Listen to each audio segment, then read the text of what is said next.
Hello, and welcome to this Christian Walk podcast, the show where no topic is too taboo to empower you on your walk with God. I'm your host, Marley B., and it is my pleasure to invite you back to the conversation. And this week's conversation is one that all societies can relate to. We know that drugs has been a problem in our communities, in our society, in our world as a whole, right? Today, we're talking to a young man who basically came into the street life looking for the glory and making money and having a fast life, having fast money, having fast women, and everything else that came along with it. And because of that road, he lost pretty much all the relationships in his life and even his own freedom. But this story is not a story that ends in death, but a story that ends in life. So Jason Johnson is sharing his story with us of redemption, love, and faith. So let's get into it right now. Walk with me, talk with me. What you know about God? Will He ride with me? Come and open my eyes for me. Hear my story. Show me more what's in store. And once more, listen, homie, can you walk? Okay, Jason Johnson, thank you so much for joining me on TCW. Thank you for having me. No problem. I have been, first of all, we are neighborhood homies, right? We grew up in the same Absolutely. neighborhood, went to the same high school, right? So I've been knowing you for years and years, right? But your, years, adulthood, all of that has separated us. We went our own way, but it's been very intriguing following your story online, and even before TCW was a thing or a thought or an idea in my head, I just thought how interesting it was, your story and how interested it would be to talk to you. I'm like, when I'm in Detroit, I have got to see Jason because I'm just so proud of you. You have overcome so much. And I think so many people can learn from your experiences. And you just have a great story that so many people can be blessed from, right? So just to give a little background, on you, can you kind of just give, just introduce yourself and just kind of say where you from and just give me a little background on your on your upbringing, like just your and the younger years there. Okay, my name is Jason Johnson, and I'm 41. Like you said, we grew up in the same neighborhood. I'm from Joy Road, Illinois area, Kentucky, Wyoming area, and I grew up in a single parent household. Me and I got one older brother, two younger brothers, and basically same, lower class family, mom, single mom, working, trying to provide the best way she could for me and my brothers, and just growing up in that environment, it's just you end up getting into a lot of things, learning a lot of things that's probably unhealthy, and developing an unhealthy appetite for uh, things that you probably shouldn't. I'll just put it like that. And I started running with the wrong crowd. But first, let me say, for the most part, up until high school, I was an honor roll student. I value education. I did well. We was poor, so during my elementary and junior high years, um, my education or me being smart is what made me relevant. So went in. Now, when you say relevant in which way and what Like way? as far as like some guys, some kids was popular because their parents bought them the latest clothes and they were like in the in crowd and stuff like that. So unfortunately, that wasn't my situation. We were it was poor, you know, So and that's how you stood out, being that honor student. That's how you yeah, I stood would out. look forward to getting my Goodfellow box every year. I get that. I remember the Goodfellow box. That So sweater like, was itchy, but you know, it was yeah, but it was yeah. good. So at that time, you know, winning spelling bees, uh, academic achievement awards, and just first or second place in like science projects, that would help to keep me, you know, in the in crowd, Mm-hmm. you know, so to speak. And Mm-hmm. um, but when we got to high school, that wasn't necessarily the case no more. You know, What girls wanted, shifted? yeah, girls wanted, they wanted guys who could buy them their friends Dairy Queen, Ah, you know, and who was driving. They some of the guys I knew, cars was looked better than the teachers' cars, you know. mm-hmm. So that was like a whole transition period for me, and me being, you know, interested, you know, and wanting to attract the ladies or whatever. Um, I fell victim to the oppressive lord of the street. You was Uh, after that Blizzard money. You was trying to get that Blizzard money to get. Absolutely, I had trying to get that victim money with the extra Oreo, you know. But I had a couple friends that was hustling, and but to be honest, I had higher expectations for myself. I think my mom and my grandparents did too. But I used to feel like that selling dope was for dudes that couldn't fill out a job application. Mm-hmm. So I never thought that I would see myself in that situation. Um, it wasn't something that I was, Aspiring to do. no, I wasn't really interested in that lifestyle. But needless to say, the opportunity became available. I had one high school, one of my homeboys I grew up with, and he had rings on every finger. You know how I'm talking about. We ain't gonna say his name. Yeah, his girlfriend stayed on your street. Okay. I know who you're talking about. Yeah. So He shall remain nameless. yeah. So I was just fascinated by the jewelry and the attention and stuff like that. And he introduced me to, you know, that lifestyle. And I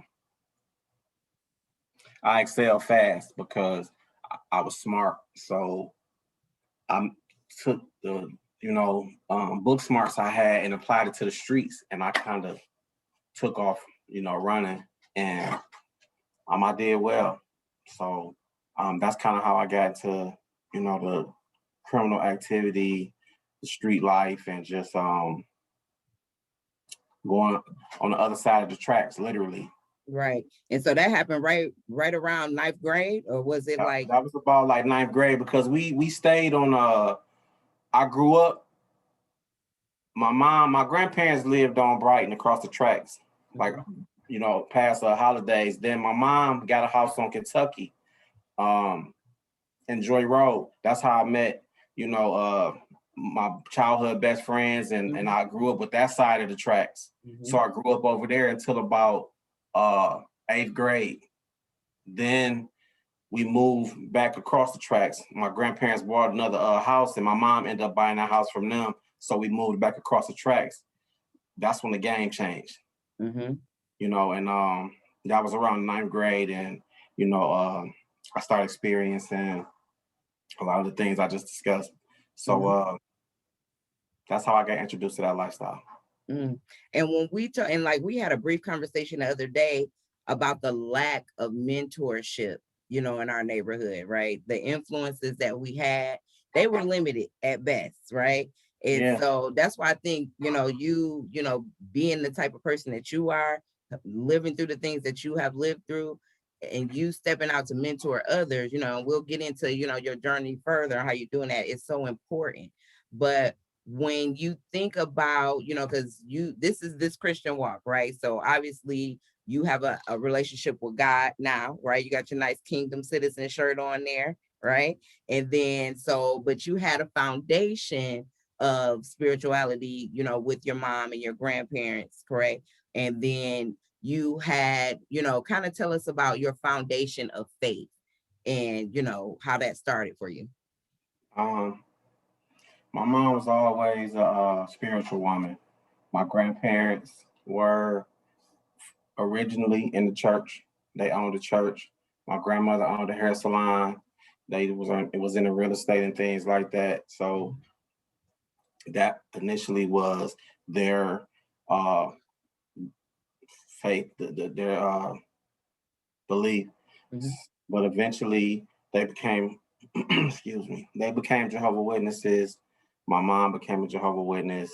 And so me and my older brother, we would go, you know, to the Kingdom Hall and for years. And I think around the time I turned 12, um, it was one of my childhood friends, his grandparents owned the church. And every day after school, I would go over there and his mom or his grandmom or whatever, they would make dinner. But before dinner, they would like read scriptures Mm-hmm. and stuff. And they were Christians. So the scriptures was kind of like the appetizer for the dinner. Okay. Yeah, and chew on like, this, right? So initially it was like you know, you're gonna get fed, your spirit gonna get fed before you get fed. Right. You know, and originally it was kind of all right, well, let me get this out the way first so I can get the food. So I can eat. You know? Yeah. But actually it ended up they planted seeds. So I started, they had a church van. They would take, you know, try to take as many people in our immediate area to church as possible. Sometimes Sundays they would rotate, you know, if you went, you know, it got to a point where when they started the church van up on Sunday morning, all the kids would take off running, and like the seats, once the seats get filled, like y'all, well, you can go next Sunday, you know. But I start going, and just the praise and worship music, the Holy Spirit, and just the whole atmosphere, it sparked something in me, you know, at a young age. Like I said, I probably was about 12. But you know, I was in and out. I was a teenager, a young kid, you know, basically preteen, and you know, so sometimes I would go, I would learn things and things like that. But at the same time, like I said, I was still curious about the street. I still had a urge to. I'm gonna tell you what one thing that was like one of the deciding factors in me being fed up. One day we would play basketball in front of the house in the streets. You know how we do. Mm-hmm. And one summer we was out there playing basketball. The whole neighborhood was outside, and this girl I like was out there too. And while we out there, it's hot in the middle of the summer. The water company pulled up while we playing basketball, got out, and just turned our water off in front of the whole neighborhood. And so now when you say fed up, this is when you like, I need to get, this is another one of those, I need to get my own money type of thing. Yeah, like that was just the line. Or just like one thing, it wasn't as embarrassing because I come home from school, hit the light switch, and nothing. But see, everybody couldn't see that. So like, I'm not gonna say I was used to it, but you know, it was our reality at one point in time. But that right there, being humiliated in front of the whole neighborhood, especially the girl that I like though. Right. That was like, so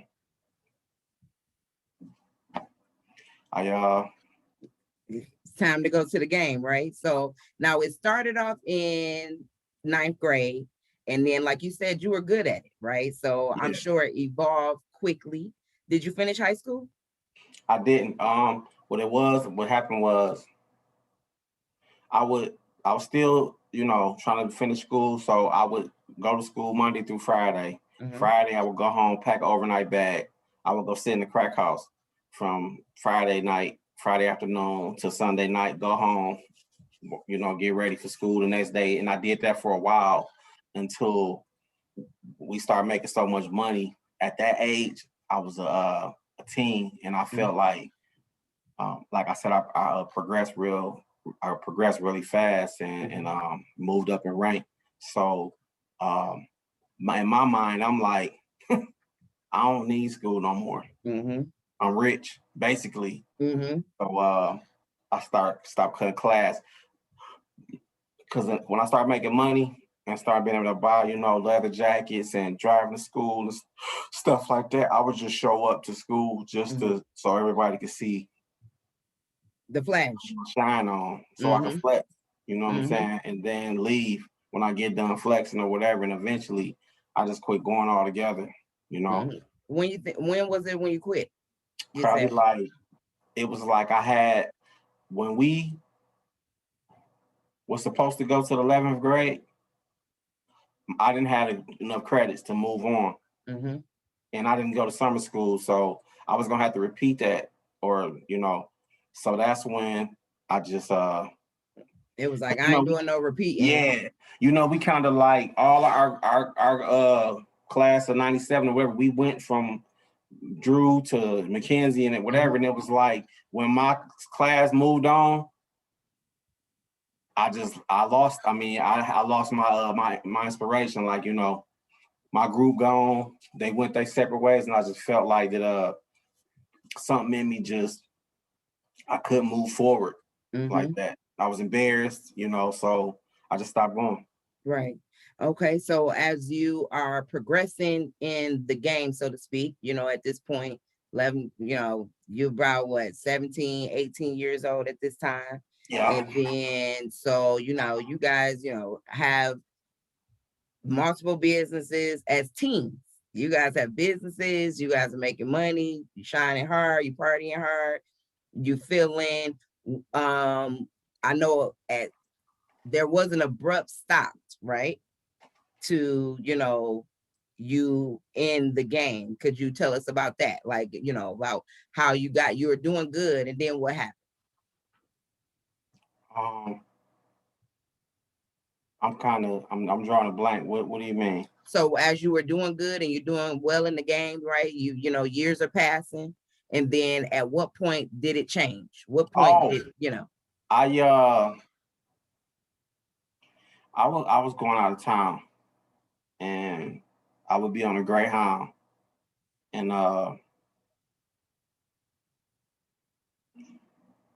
sometimes I would be on a bus for 17 hours. I might have a layover for 3 hours, but that's a long time to be riding, and I needed something to stay awake. So I started doing coke, and so I could watch my package. And how old were you then? Probably like 20. About 20. Okay. So you're about 4 or 5 years in at this point. Yeah. And so then I that progressively just it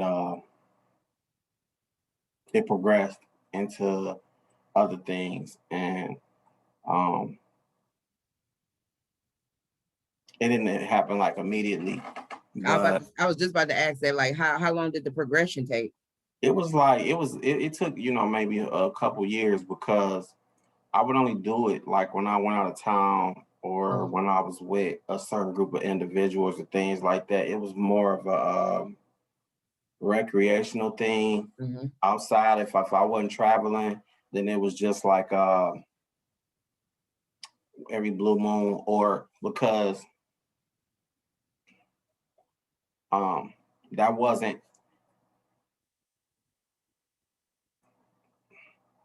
I'm not gonna say it wasn't popular, but it wasn't like the thing to do, or it's something that you want to just go around. Yeah, because in our hood, right, we was regular, right? Yeah. And then it was just like people that smoked weed, people that drunk, and then it Yeah. was just like fiends. Like Yeah. everything else was in the fiend bubble, Yeah. in Yeah. Yeah. so it was kind of taboo. I get that. Yeah. But then too, but then you had like ecstasy start coming in. That was around that time, and I experimented with that, and um just got into like party mode. So I ended up experimenting with a lot of stuff, and eventually that spiraled out of control, and um I couldn't just suppress it till when I was out of town. It You know, became something you felt like you had to do. not just it was just yeah, like I would drink, and then um after so long, so many drinks, then I would veer off into that, and then and that and a lot of other stuff, and Now, when you say other stuff, like, can you be like specific? like anything you can think of, like not hard drugs. Anything? So, like pills. Every like if you get high off of it. Because we can, it's glue in there. It's No, all. I'm talking about like all hard drugs, like heroin, meth, crack, like you know what I'm saying. Whatever. Uh, it wasn't. I'm not gonna say it wasn't no boundaries, but um, So, like, it started off with the trying floodgates to was stay open. up, right? It started off trying to stay up with coke, right? Do you feel like now what do you think caused the switch to go to like heroin and anything, because I could see, saying, hey, I need this coke. This is going to keep me up to make sure I'm aware of whatever is going on.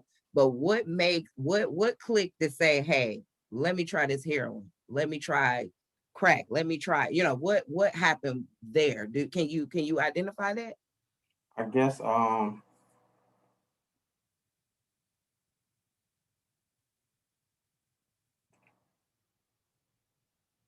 having access to it and just having the experiencing the euphoria and one substance, wondering, well, I'm gonna try this, or I have this. So like for one thing, I kind of rationalized it because ecstasy has a little bit of everything in it.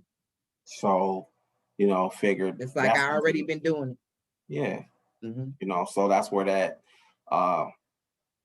logic came in. That was a bright. Like it's all in here anyway. It's all the same. It's all the same stuff, right? Yeah, that's where that bright idea came from. Okay, I get it. Now going through, so that at this point you like 20, you all the way in. So at what point? I think I started with the coke like around like 20. Like the hard drugs, they didn't come till okay, that was about 22, 23. That was like maybe 25, 26, 27 later. Later. Like, Okay. Yeah, because like I said, when I started at like 20, but like I said, it took a couple years for the other stuff. The progress, what I'm saying? And like later, once that was like, I guess I build up a tolerance so high for that, and then having access to just basically anything I wanted. It was and I like how you said that, anything I wanted, right? Because I want to ask you this, like, do you think the fact that that you're making money, that you basically your own boss, you pretty much the man, right? You pretty much the man at this point, right? I wasn't, but I was close enough to it. You know what I'm saying? You like the second man, like you like the man under the man or something. Yeah, something like that. Right. So that's still at a good. You still got to seat at the table. Yeah. Right. So do you feel like you were invincible, so to speak? Do you think like maybe pride or arrogance had anything to do with your ability to do it? Like this ain't gonna do to me what it's doing. Ignorance, stupidity. Because I don't think like, I mean, for me, I'm not gonna say really associate arrogance with like an invincibility. Like if I'm gonna use this and I'm not gonna get hooked. Like I think it was just caught up in a lifestyle. Like I said, it was accessible, and like our environment, you know, we use recreational drugs every day, all day. Drinking, you know, we wake up first thing in the morning, 40, you know, like it wasn't unusual to just be high 24/7. So it's just like, what are you using? Or like it just the habits were already in place. It was just the substances changed. So like as a person who is selling this, you see the people that are using it, right? You see the people that are living on the streets who are offering you sexual favors for, you know, drugs and whatever else. You seen the fiends. What in you made you say, even though this is doing this to them, it's not going to do it to me? You know, you would be like, I think I was in the car with my kids one day or something, and I think first of all, that may be, now see, the initial reason I did probably wasn't arrogance or overly confident or whatever it was, but the continued use and just going overboard with it or whatever, that may have had some type of something to do with being overly confident or whatever. Like that's not gonna happen to me. Like I think I was in the car with my kids one day. I think my youngest son asked me. It was a dude pushing the shopping cart with like aluminum siding or from somebody's house or something. He was like, Dad, how do people get like that? And I'm like, I don't know. And a few like years later, I found out, you know. So as you know, you meet your, you know, you're at the progressing stage and it starts to, you know, spiral, or at what point, what happened to where you realize that you had a problem?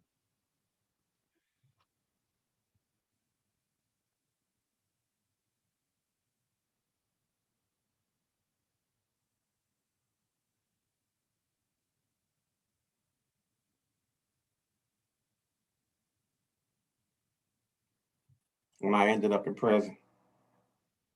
And so what age were you when that happened? Like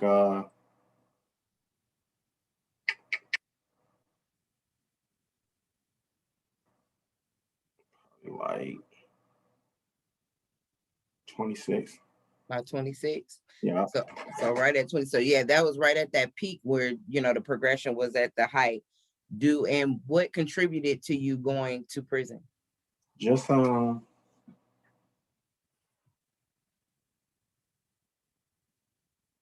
broke the law. No, I'm just yeah. Yeah, I don't want to assume that, but because there is some innocent people in there. But yeah, but I allowed my decisions, my decision making got distorted, and I put myself in a position that I shouldn't have, and eventually, and ultimately, I had to pay the consequences for that decision.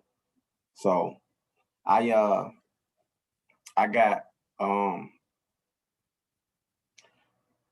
a documentary coming out, and we working on a book and some other stuff. So I don't want to go too far into details and like give too much of it away, but like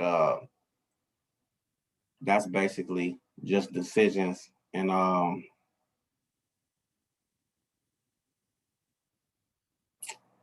being reckless.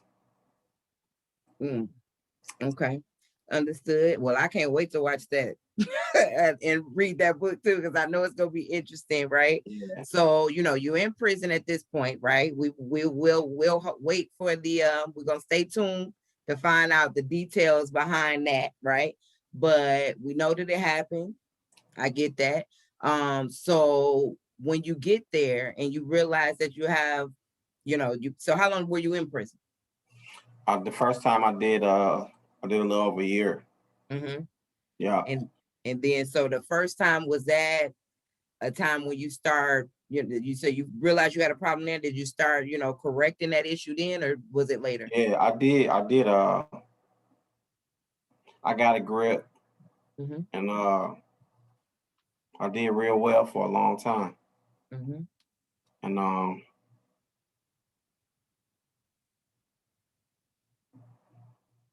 see, it's a sensitive subject I because understand. I understand. because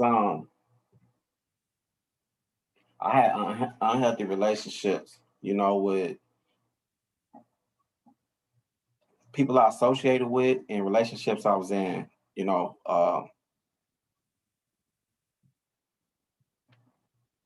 it So, kind of I take full responsibility for the decisions I made mm-hmm. and the situations that I put myself in. But being in unhealthy relationships and Was that associated with, friendships or romantic relationships, family yeah, relationships, all yeah, of them? yeah, like for romantic relationships and friendships too. You know, they contributed Mm-hmm. And to so with those unhealthy relationships, are you saying that those drove you into like a relapse? it didn't drive me because I mean one thing like today that's really important to me Mm-hmm. is taking ownership Mm-hmm. of my decisions and the situations that I end up in. Like when you look at your driver's license, it's only one person on there. So you can try to spin it, rationalize whatever, and blame the 1,500 other people why you ended up in the situation you was in.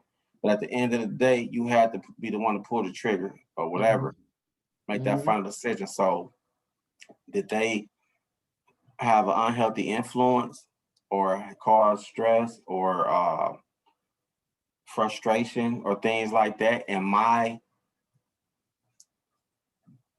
uh, my way of coping was to drink or to use drugs. Like, and like I said, at the end of the day, they can't make me do anything that I didn't want to do.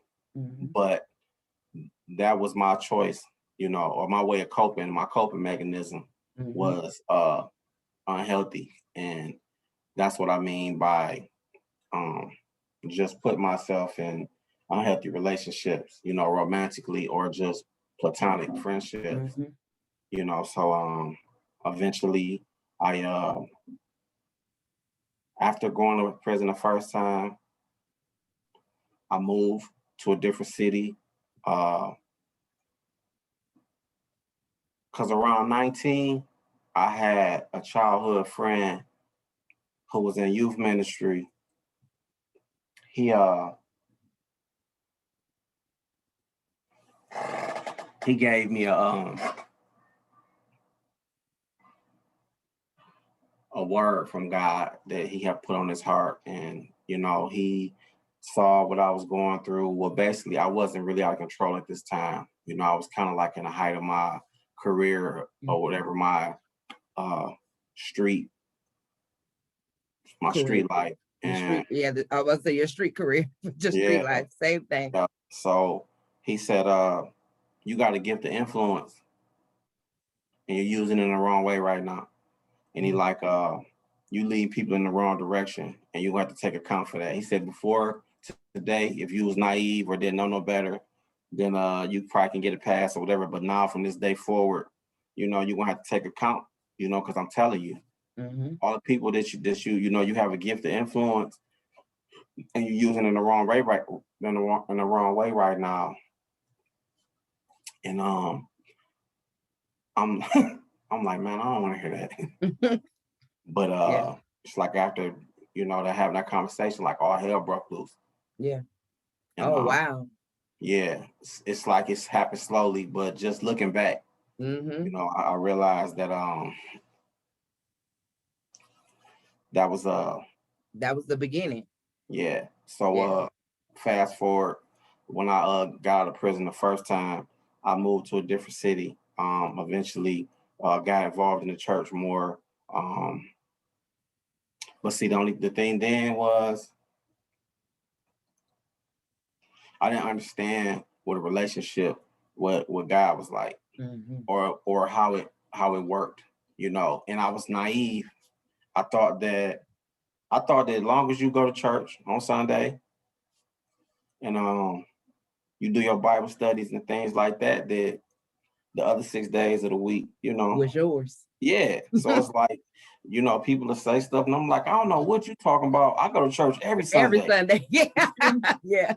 So it's like now Saturday, now Monday through Sunday. I mean Saturday, then that's like a different story. So it's like, and I was so um naive Mm-hmm. and just not knowing that having a relationship with God is more than just going to church on Sunday. I get that, and I have to mirror that a little bit because I grew up going to church my whole life, but I didn't understand. I didn't get a relationship with God until I was in my 30s. You know what I'm saying? Like into my 30s, that's when I started, and it felt like it was just like, dang, I can't believe it's a trip how you can do something so long and just miss the mark. And it make you feel that's something that you gotta come to grips with the fact that, you know what, I've been doing this thing wrong. You know what I'm saying? And Yeah, so it's just like, wow, I've been missing the mark totally. Because I know how it is to be that person. Like, I go to church. But it's just like, no, do you have a relationship with God? That's yeah. the thing that people miss. Don't get me wrong. Mm-hmm. I still missed the mark. Mm-hmm. Like now, I'm gonna tell you what it was too. Like I know I had a call on my life, like I said back then, but I was running. Mm-hmm. But once I realized that calling and the weight or the responsibility to come along with it, that made me run even more. Because when you are given a position of leadership or whatever, you get in front of people, it's like you are under a microscope Mm-hmm. and have to live a certain type of way and be accountable. And I didn't want none of that stuff. Mm-hmm. I wanted to live my life the way I wanted to, and like I'm not trying to live for nobody else and be an example or whatever that is. And I'm like, and I had the Jonah syndrome. Mm-hmm. You know what I'm saying? So, Mm-hmm. but I try to stress to people that I never want to come across just because God has given me a talent, a skill, and has shown me so much favor over the years that I feel like I got everything figured out. Mm-hmm. I'm better than somebody else because he provided me with a platform to do certain things that I'm different from anybody else because I'm not. Mm-hmm. I still struggle every day just Mm-hmm. like the next person do. Mm-hmm. I still have episodes where I need prayer or I need, to be forgiven. Mm-hmm. I need to be redeemed. I need to have, soul cleansing and just the thing is though, it's just a distinguishing quality between me and a lot of other people. It's just when I fall, I don't stay down there and I just don't quit. I hit bumps in the road, but now I understand that like when I go through hard times and I struggle, it's like preparation for the next phase of whatever God got for me, and so I can be prepared to endure. Count it all joy. Yeah. Like Paul say, and it's like sometimes I feel like that we have this, it's real easy to quote scripture and tell other people, give other people constructive, not constructive criticism, but advice. Mm-hmm. And sometimes we don't even follow it ourselves. Like, you will say, we're going to be persecuted and you're going to go through stuff. But when it start happening, like Paul said, it's like, why are you acting like something is strange? Mm-hmm. When it says, I think sometimes we have this misconception that when you become a Christian or you start following Christ, that life gonna get easier. It And it's hurt, like yeah. the It opposite. get harder. It get Especially harder. Yeah, it's easy to play Christian. Yeah. But when you serious and the devil know you serious, he gonna come for you harder than he has ever before. So it's like you gotta be strong. Yeah. Like, especially when, like, somebody like me, I understand how important I was for him and his kingdom with the gift of influence that I have, using it in a negative way and to serve, him. He didn't, he wasn't gonna let me go easily. He's still not. No, because he got plans for you. And when you think about your story, like, I know you said, the first time it didn't stick, right? So you ended up going back to jail? Yeah. And then how long 35. after? But you did 5 that time. Yep, I was 35. You was 35, and then how many years did you do? 5 years. You did 5 years at 35, right? And then so during that time, you know what I'm saying? What did it look like, because I knew you said it didn't stick the first time. So at this time, what was different the second time? The time. Older, right? Not just that, like that 5 years took a look at it. That was like, okay, this is for real. Yeah. Because I signed a plea agreement for 12 to 24 months. But I was in a different county, and the judge was like, "Sir, this is not Wayne County. The probation department recommended 60 to 180 months, well over my guidelines." And I felt like I just felt hollow, like everything in me just fell apart. And but I feel like a good father knows his kids. And if I had went and did county time and got right back out, my whole situation would be completely different. So I feel like everything happened for a reason. And so the first 2 years I was locked up, I was on autopilot because I was mad. Because like I said, I was in the church, I was an usher, I was doing well, and I just made a decision, that really was unhealthy. And I end up getting a lot more time than I should have. Everybody else they got charged with the same crime that I did had almost similar sentences, and it was a lot less than what I got. But so the first 2 years I was angry. I felt like that God turned his back on me, because I don't know. I had a heart. My heart had got hard. And one day I was in prison. They always running out of stuff. Like food running out, like the officers to be harassing me and stuff like that. So one day we was in line, and they it was cold. It was like wintertime too. The place where we went to eat called the Chow Hall. It was to get there you had to go outside. Some places you have the kitchen or the cafeterias inside the unit, but this place particularly I was at, you had to walk outside across the yard to go eat. And we were standing outside. It was like 30 minutes, and like I was pissed. I'm like, dang man, they always running out of stuff.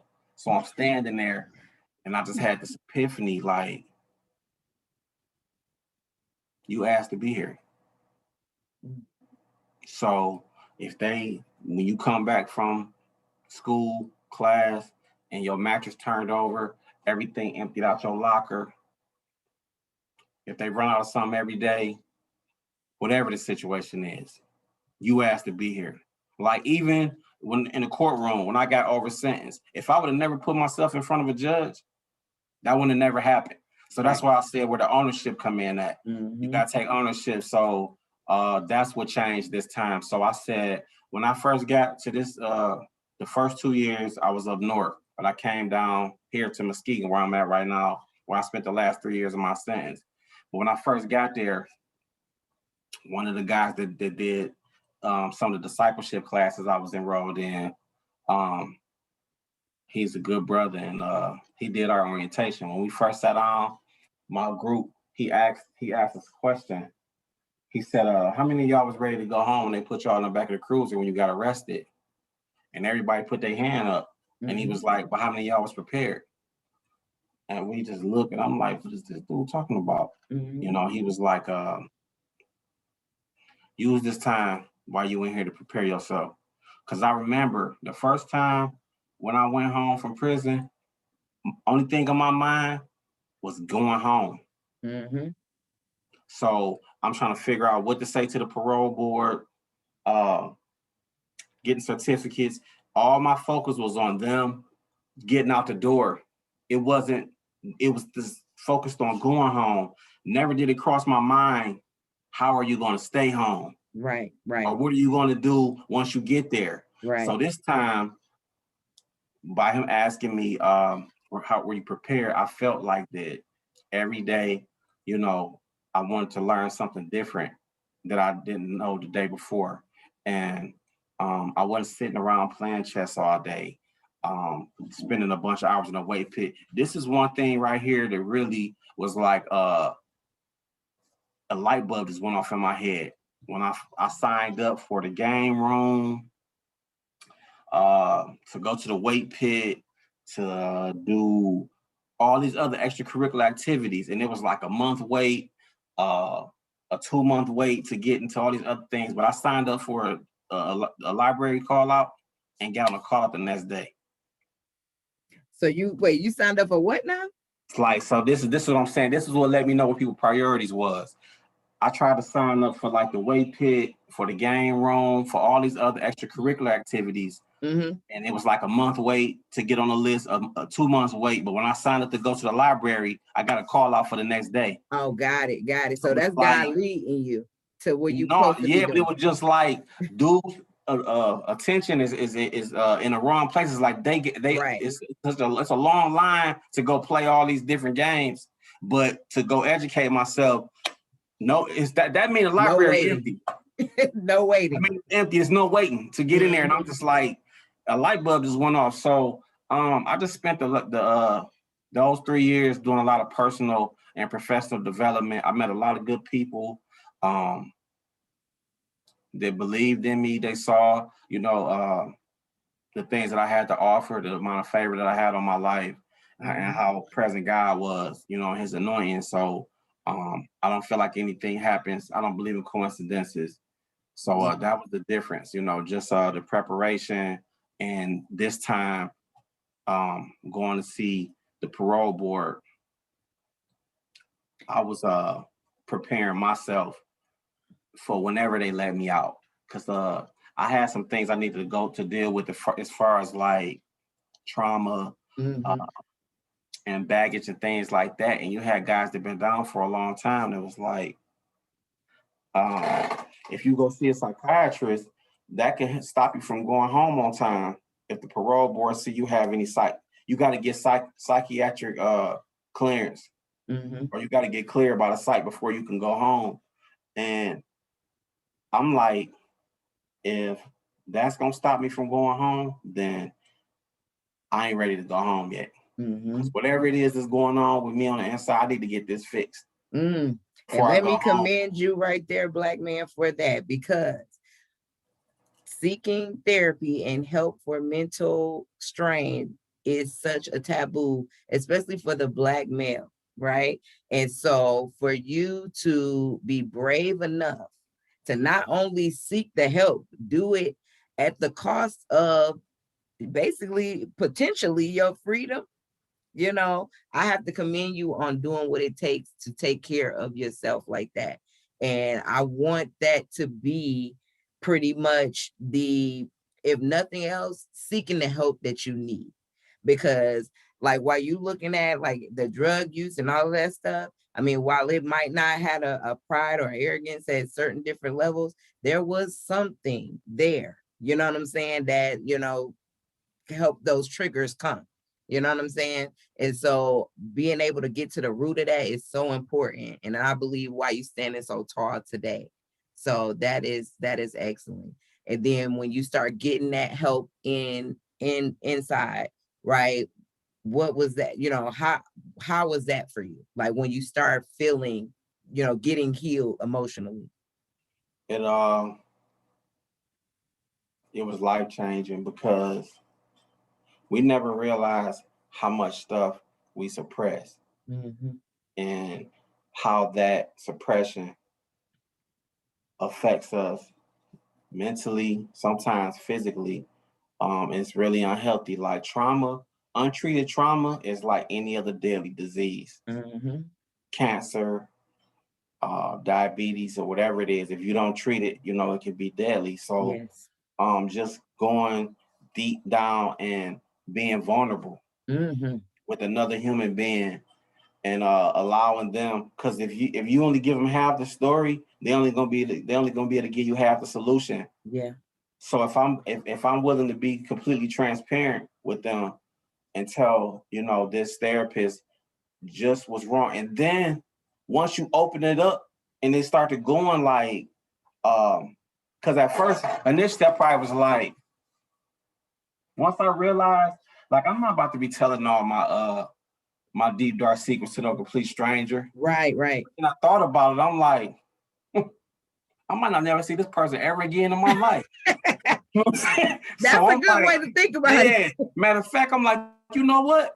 Oh, and let me tell you what else happened. So I just start, so I just start saying everything. And it's like once it got rolling, the floodgates open. But like I said, once you open up that can of worms, you never realize how much stuff is down in there. And it's like you start peeling those layers back, and it's like a gaping hole. That's one of the things that I think for me personally kept me in bondage with my addiction. First of all, the enemy used those secrets and those things to control us. And it's like a dark cloud, like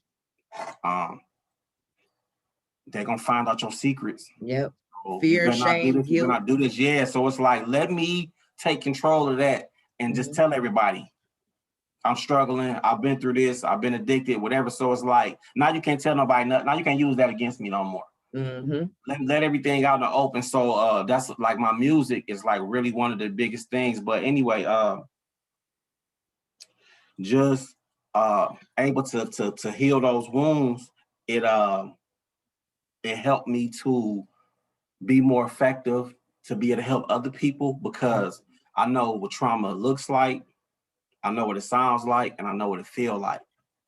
So I feel like everything I've been through in my life up to this point has equipped me to do like the work that I do today. That's why I'm saying I don't believe anything is a coincidence. But like even my therapist, because when I went, I said, I feel like I'm bipolar, because some days I wake up and I'm angry. She was like, that don't mean you're bipolar. She was like, some days I wake up and I'm pissed off. I'm bipolar. She was like, and I said, then thinking therapy is frowned upon. I'm like, I felt like I was crazy seeing a psychiatrist. She was like, I see a therapist. She said, can you imagine us sitting here listening to all y'all stuff all day? We need therapy after we get done with that. There's nothing wrong with getting therapy. So then we associate vulnerability with weakness. Yeah, like from the hood or like our culture to prison, those two environments, if you vulnerable or show vulnerability, it's like you get preyed on. Yeah, because especially in the street life, you can't show vulnerability. So that had to be a skill that you had to master, not being vulnerable. You know what I'm saying? So you even more so, you know what I'm saying? So I get that 100%. Now you got the help that you need, right? And so when those doors opened that last time, did it feel different? Did you know that you was ready to go home and be home this time? Like the man said when the doors open this time? Yeah, because it wasn't about me no more. I got so many tools in my toolkit. Like one of the guys that in my I was in a faith dorm, and I built a lot of relationships with some real positive guys, and one in particular, he he was really inspirational and had a huge influence, a big impact on me. Mm-hmm. Um, he said, when you go home, he said, because I like, man, I'm nervous, and I said, when you go on stage to go preach, or when you're in certain situations, I said, you still feel nervous and stuff like that. He said, man, God has given you uh, so much talent and so much favor. He said, when you go out there, like you represent the king. So when you was in the street, you weren't worried about that. You was doing it to the best of your ability, right? He said, when you go out there or when you on stage or when you in certain environments and you represent the king, he said, that's your moment. And he said, own it. Mm-hmm.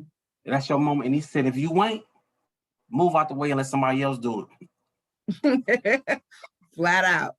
Now, it. And that Jason, always resonated in my head. You know what I'm now saying? that's great. And I know now since you've been doing so much great work, right? So your story, I mean, you can relate to so many people, right? So many people. You have been like just for different stages of your life.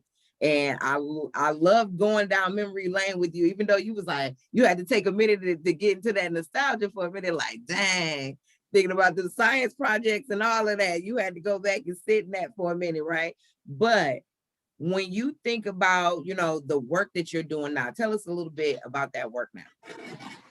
I work, I'm a client support specialist for a mental health agency here. And we deal with people who have substance abuse issues, legal problems caused from substance abuse, or substance or doing things to get them in trouble to try to get substances. Mental health issues, people that have dual diagnosis. That's a person who suffers from substance abuse and has a mental health issue. Mm-hmm. 5 out of 10 people that have substance abuse issues also have a mental health issue. Mm-hmm. That's And then, like, I'm sorry, go ahead. so basically, I am a peer recovery coach. That's the term is just a fancy name for it. I'm basically just a peer recovery coach where um I'm not a therapist, I'm not a counselor. I just have developed a certain skill set that has helped me to manage my life Mm-hmm. a little bit more. Um, it's like a different, skill set, like abstinence versus moderation. Mm-hmm. Like you can't force anybody to do anything. And like when you have these NA sponsors and AA, that's like you need to do this, you need to do that, and have all of these security measures in place. Once you remove those out the way, the person that just fall through the cracks. Mm-hmm. So my job is to assist these people into uh, motivational interviewing is a technique to try to get them to think on their own and to come up with their own treatment plan and to develop their own skill set and things that will help them to manage and develop a healthier lifestyle. Like, um, I'm not going to ever tell anybody you should never, drink or do this or do that. I just want to try to help them develop a healthier lifestyle. Mm-hmm. Okay, so you're kind of like an accountability partner. Yeah, yeah. Okay. And just basically, it's like I said, I don't never want to try to come off. I had a superior, uh, Mentality. yeah, like Mm-hmm. just like um, I got this, or this is how I figured everything out, or I'm so much better than you, or whatever it is. It's just like I want to walk alongside them and share my experiences with them, my highs, my lows, the pitfalls, the mistakes I made, and whatever else it is, and hopefully they don't, Yeah, hopefully because it helps. it's so many people that can learn just from your story. So I can understand why, they grabbed you up for that. And I can see how everything that you've been through was preparing you for this and even more, right? So like you've been a Christian hip hop artist for how long now? We'll say a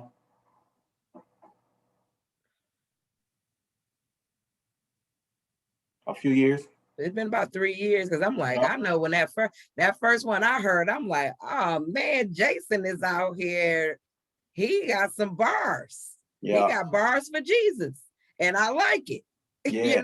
So I really am a fan of your music. I done told you that already. Thank you feel, you feel that these are true stories. You know how you had those rappers that's like talking about what they heard or maybe even what they saw, maybe even what they experienced, but you can tell this man, he is feeling this. This is his life he's talking about. And it's not just your experiences as far as in the street, it's your experiences of redemption. Like you're clear on that. And yours is a story of redemption, which is why I think so many people need to hear it because, for those people that feel like they too far gone, for those people that, those young people and that's on the street that are lacking mentorship and not really sure if God hears them, you can relate to all of those, right? And then if you had something to say to one, let's first talk to that, that kid out there, right? Who is thinking about going down the wrong path because he feel like he can only get what's coming or what he needs in this life if he does it the wrong way or the street way. What would you say to that kid?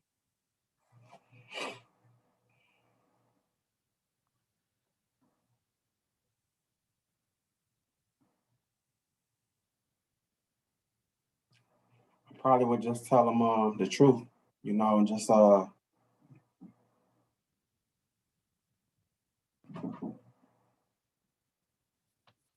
just basically try to explain to him the consequences that come along with every decision that we make. Mm-hmm. And like how I do my kids, and I always try to do, say they teacher call, because my youngest son acting up in school, he talk a lot, mm-hmm. And he got suspended, and the other kid didn't get in trouble or whatever. So I would just ask them, why is your teacher calling me? Mm-hmm. Because I was talking in class. Okay, well, why were you talking in class? I don't know. Well, you need to figure that out. Mm-hmm. You know what I'm saying? Well, because Peter was talking, I said, but Peter ain't get suspended though. Mm-hmm. You know what I'm saying? So just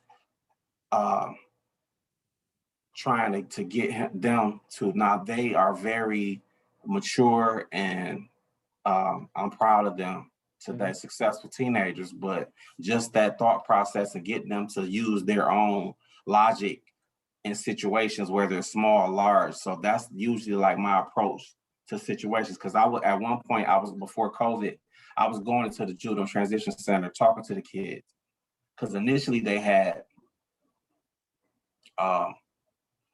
some guys from college that studying criminal justice or political science going in there talking to the kids who not from where we from. Mm-hmm. And the kids ran them up out of there. They're like, I don't want nobody coming in here who wearing no book trying to tell me something. Can y'all get us somewhere, somebody been where we from? And that's where I came in at. Yeah. So you had that conversation. Now, what about the person who is out there and maybe they don't know that just yet that their drug problem is out of control? What if they don't know, how what does that look like? You know what I'm saying? Like, what would you say to that person who is out there just abusing drugs and, on the verge of that spiral that just haven't happened yet? To be honest, Marlena, I pray for them. And hopefully that they figure it out on their own, because one thing about addiction, your mama could tell you gonna die, mm-hmm. or whatever in the street, and until you ready to stop, it ain't nothing that nobody could do or tell you until that's a decision you have to come up with on your own. Mm-hmm. So only thing I would do is try to meet them where they at, love them. If they hungry, feed them. If they need clothes, help them get clothes or whatever else, and assist them along their journey. Because from personal experience, I know you're not gonna stop until you're ready to stop. That's so true. You know what I'm saying? So I could waste my time, and I'm saying it's a waste of time, but just sitting up there, because a person, you could tell them be sitting up there like, I went through this and I had to go through this and I hit rock bottom. And as soon as you get done, they be like, right. It's like, wow, did you hear what he you said? got $10. Like, can you let me get $2? Right. I talk to you for 45 minutes. As soon as you get done, it's like, you got $10, like a problem. Like, right. Jason, I thought that's so here, nothing you just said. You know what I'm saying? That is so true, though. You know, you have to make that decision on your own, right? But you know what I can say about you is, you know, first of all, I can see that God's got great plans for you. It's already working out, but I feel like it's just the beginning for you.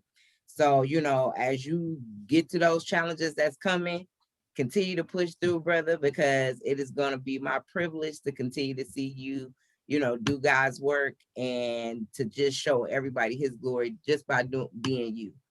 So thank you so much for taking time to be here with me and sharing your story. I truly thank you so much, and I wish you all the best in everything you got going on. Thank you for having me, Marlene. It's been my privilege.